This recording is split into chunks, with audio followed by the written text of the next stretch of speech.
Good morning. My name is Elizabeth Kailemia from Meru County, the women representative.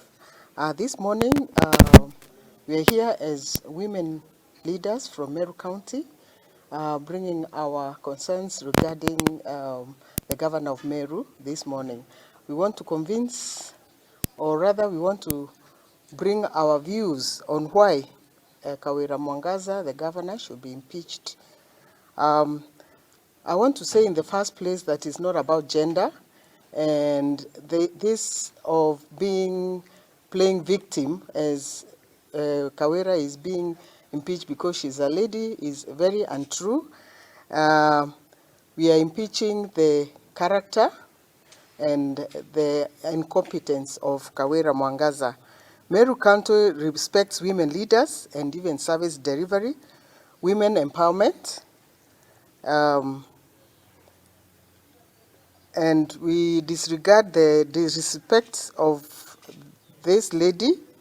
There are several reasons why the Meru County women leaders are coming up to talk about this impeachment.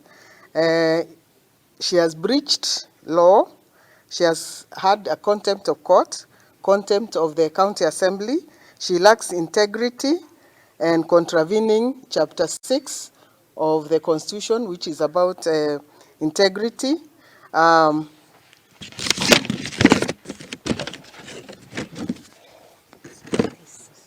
I wanted that introduction so that the fourth estate with us today can know that we have leaders and competent women who are leading in other areas in Kenya, not only in Meru, and they are very successful, and they are doing what their role entails.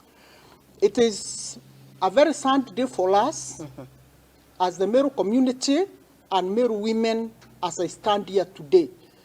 Meru County is in a crisis. Meru County is the only county which has not been operational from the day we voted last year, the month of August, to date. We have been treated to drama, theatrics, and a lot of other funny things in the name of Governor Nimama. It is important for us to know as we stand here, even the media can know what our agenda is. We don't have to keep repeating to anyone because you can always tell by looking at a person. And today we are here so that we can let the world know no one among us is fighting gender. Yes. Nobody is fighting gender because people have spoken. Leaders are saying Meru is a patriarchal society. They don't embrace women. But I want to state these are women and they have been embraced by the Meru community. Yes. We are highly respected back at home.